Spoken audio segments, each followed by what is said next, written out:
tower on top of this, so they'll assemble their rocket inside the vehicle assembly building, launch it on pad 39B, which is the same pad we'll use to send our astronauts to the moon and Mars.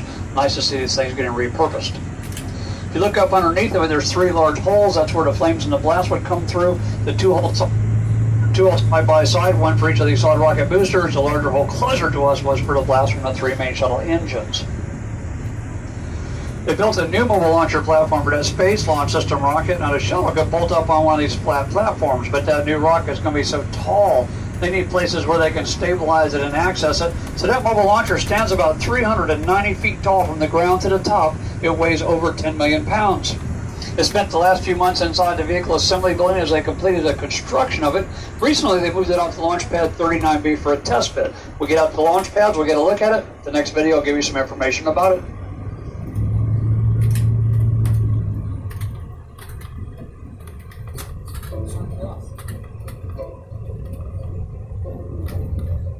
We're inside the VAB at level 26, 274 feet up. And I can see behind us, right over to the right, the newly added crew access arm attached to this mobile launcher. I want everyone here to meet Cliff Lannon, the mobile launcher project manager.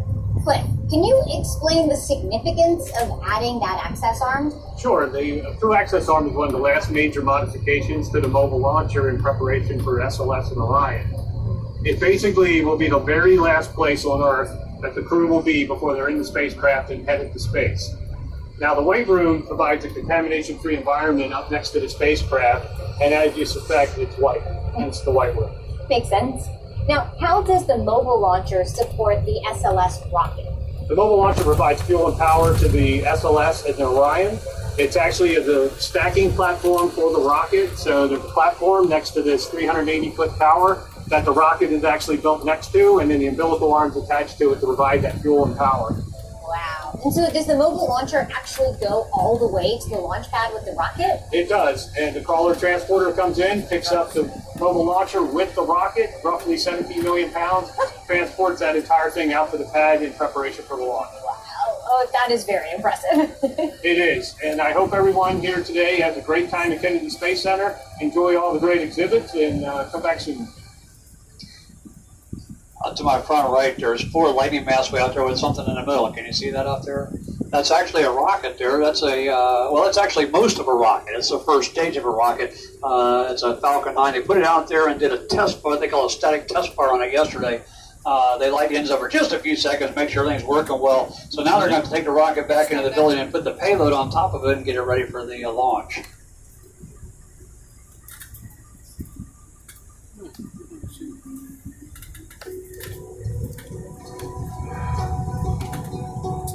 Today, this part of the coastline, proudly known as the Space Coast, is the epicenter of the aerospace industry, employing over 100,000 people in Florida. What was once a rural farming community just 60 years ago is now a multi-user spaceport shared by tech entrepreneur Elon Musk in 2002, signed a 20-year lease for the use of Pad 39A. You may have watched their Falcon Heavy test flight, the one that sent a Tesla Roadster into space. This is where it launched. The Falcon Heavy rocket is currently the most powerful operational rocket in the world by a factor of 2. SpaceX made history in 2012 when it delivered their Dragon spacecraft into orbit to rendezvous with the International Space Station, making SpaceX the first commercial company ever to visit the space station. You can see that same Dragon capsule back at the visitor complex in the NASA Now exhibit. Since then, SpaceX has made numerous deliveries to the ISS, and some of their Dragon capsules have been used more than once. But the Dragon capsule isn't the only hardware they reuse. Yes, I'm talking about reusable rockets. SpaceX expertly lands many of their rocket boosters after launch. Sometimes they land back here at Cape Canaveral, while others may land on an autonomous drone ship floating in the ocean. The ability to recover and reuse rocket boosters is one of the most exciting developments in the aerospace industry in recent years.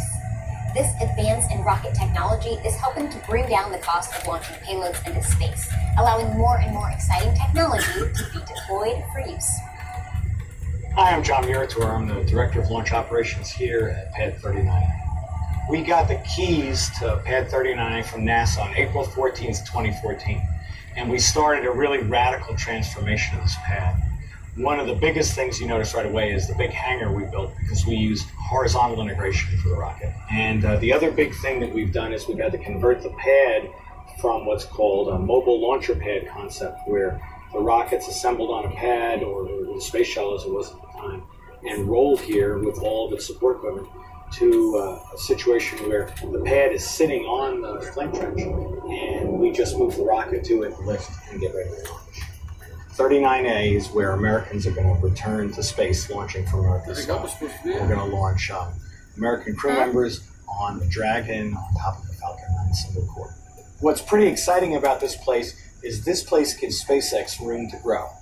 We can put some amazing big rockets on this pad because it's a huge facility. And we're pretty excited about what this is going to bear for the future of SpaceX. We're going to see a lot of construction going on around this pad. SpaceX has built a new rocket called a Starship. This is going to be a big one. This one's going to the moon and Mars. So inside this fence, they're actually building a second launch pad right beside the one that's already there. In the video, you saw how they land their rockets after they launch them, so they're also building a landing pad in the fence. So we could see that Starship launch and land right from inside that same fence. The weight thing laying down on the top of the pad is their transporters. That would come down the hill into the building. They put the rocket on it. That'll take it back up there and pick it up vertical for the launch. Let it launch, that would fold back a few degrees so the rocket can clear it and it wouldn't get damaged by the rocket going by. The tallest part of that pad is an 80-foot tall white lightning mast. That's about the same size as the Mercury Redstone rocket, to give you a little scale there.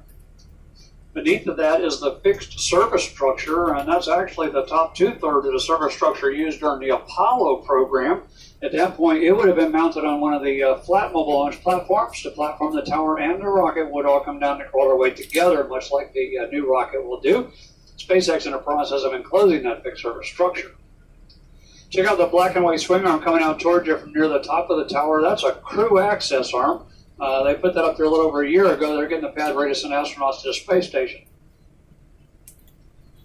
Back to the right, you'll get a look at 3 of the active launch pads of Cape Canaveral Air Force Station. Closest to us, 4 lightning masts in the building behind it is Pad 41, where they launched the Atlas V. Next set of 4 lightning masts, Pad 40, where they also launched Falcon 9s. Our rocket's kind of hiding between the lightning masts there. And then beyond that, there's a tall, thin-building lightning mast on either side, Pad 37, where they launched the Delta IVs. They had a launch from each of those pads in August. 2 of them took up communication satellites, and 1 took up a GPS satellite.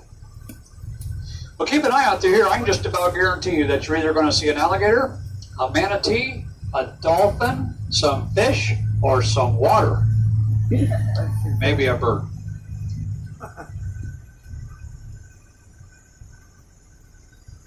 Fish are going crazy down there, aren't they? I don't see too much. Oh, there's look at that bird's got a fish. That's an anhingus. They swim underwater to get fish. That's why the fish were going crazy. They were being hunted. All right. Well, our next launch right now could happen next Monday. Okay, that's that rocket down there to the right. It's a Falcon 9. SpaceX wants to start a global internet service called Starlink.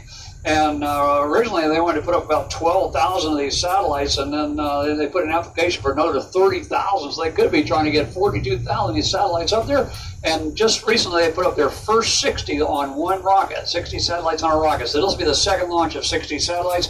It's going to take a bunch of launches to get to that kind of numbers, right? Just kind of keep an eye on the news. These launch states, they can move around. Out ahead of us, there's a road going across a sand dune, and then you're swimming in the ocean. All these launch facilities go right up and down the coast. We have 40 or so miles of pristine beaches here, and this is some of the best sea turtle nesting beaches in the world. You took this road down to the right a mile or so, you come to the famous astronaut beach house. In the early days, the astronauts would spend the night there once in a while. Well, recently it's been turned into more of a meeting facility. The astronauts will still get the first shot at it, but these days they're more likely to go out there with their family, have a barbecue, spend a little time on the beach, something like that. Up to our front left, there's a big white golf ball looking thing. There's another one like that on the other side of the pad. Those are fuel storage tanks. They put liquid hydrogen in one, liquid oxygen in the other. Those are both cryogenic fuels, so we're 100 degrees below 0 Fahrenheit. For the shuttle, that was the fuel that would go into the large orange external fuel tank to fuel the 3 main shuttle engines. The tank would hold a little over 500,000 gallons of fuel. That would last the shuttle for just over 8 minutes.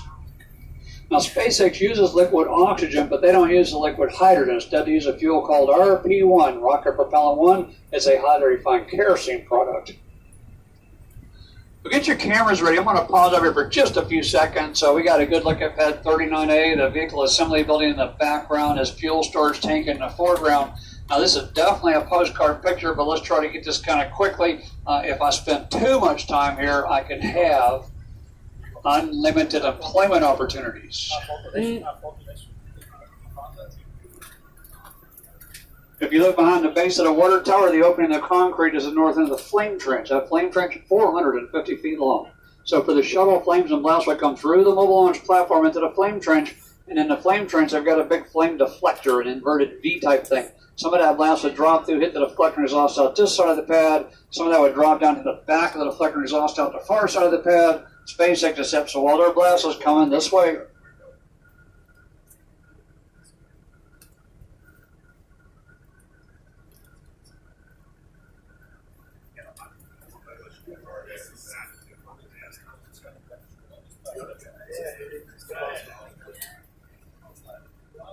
okay, everybody get it?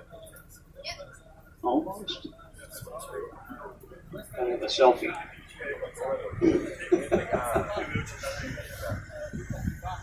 The last 50 years. Pretty soon, though, as NASA strives to make its next great leap to return to the moon and onto Mars, the spotlight may shift here to Launchpad 39B. I'm standing in the flame trench of Launchpad 39B. During a launch, the temperatures in this area can get up to 2,200 degrees Fahrenheit. 39B was built for the Apollo program. It was used for the launch of Apollo 10, 3 Skylab missions, and for the Apollo-Soyuz test project. Now, we're going to go up to the top of the pad to meet with Nick Moss, who's the Deputy Project Manager of Launchpad 39B. Nick, can you tell us where are we standing right now? We're standing on the pad surface up above it. They protect the vehicle from the lightning strike and take all of the current from the lightning down into the ground. Now, this is a really big rocket, so I imagine there had to be modifications to this launch pad to support the SLS? There's been a large amount of modifications over the past bunch of years. Mainly, we tore down the fixed service structure that was here for shuttle, the rotating service structure that was here during shuttle, modified a lot of the large piping systems. So much has changed here. Other than the concrete we're standing on and some of the minor things underground, everything is brand new or completely refurbished and ready to support the next vehicle. Well, Nick, thank you so much for showing us around Launchpad 39B. This is a really cool place. So while Launchpad 39A has the pedigree of sending humans to the moon, you now know that Launchpad 39B has a very bright future as NASA works toward crewed missions back to the moon and onto Mars. I can't wait. Following the Apollo program, Launchpad 39B hosted 53 space shuttle missions. Today, the facility is a clean pad, meaning it does not house a permanent launch tower. That mobile launcher you saw earlier will be set here by the crawler transporter for SLS launches. During the refurbishment, 1.3 million feet, over 400,000 meters, of copper cables were removed and replaced with 300,000 feet, 91,440 meters of fiber optic cable. This new rocket is going to be so big, hold so much fuel, they didn't have enough fuel storage capability out here. Down to the right, they're building a huge new fuel storage tank. So here's that mobile launcher we've been talking about. See the clean room up there taking off to the left. It looks like some guys in some orange shirts just above and right of the flag. That'll give you some scale on that thing. It won't be too long. That'll be coming back out here with our first Space Launch System rocket on it, ready to go to the moon. The 3 lightning towers, each 600 feet, 183 meters high, taller than the VAB, were installed to provide protection from a lightning strike that could damage the rocket before launch. After all, Florida is the lightning capital of the United States. This launch pad is full of impressive features. The water tower over there holds 400,000 gallons, over 1.5 million liters of water. All of that water is dumped on the mobile launcher and inside the flame trenches in less than 30 seconds during a launch. That's roughly 1.1 million gallons per minute. Fast enough. A few laps around the moon. Sometime around 2023, they'll send the first manned mission on that new rocket, also going to the moon. These are steps we're taking to get to our main goal, which is to get people to Mars in the 2030s. That little gator in the back corner between us and the gazebo back there, right at the edge of the water, right to the bank. Anybody want to go pet the gator? $5. Cash in advance. Well, you probably notice these launch pads are built up in the air a little bit. That was necessary to get that flame trench underneath of it. Around here, if you dig a hole for a flame trench, all you're going to end up with is a lake. So they had to get those pads in the air. That crawler we got up that ramp is a 5% grade. That crawler transporter has a hydraulic ability to keep that deck level as it goes up that grade. You don't want the shuttles and the rockets.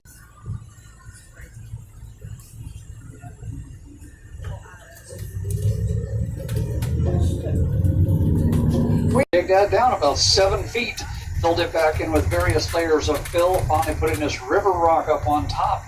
They chose river rock because it's smooth. It acts like ball bearings to cushion the right of the crawler, and it doesn't spark. As you can see, when that crawler does go through, it pretty well pulverizes the top layers. This has to be regraded after every trip.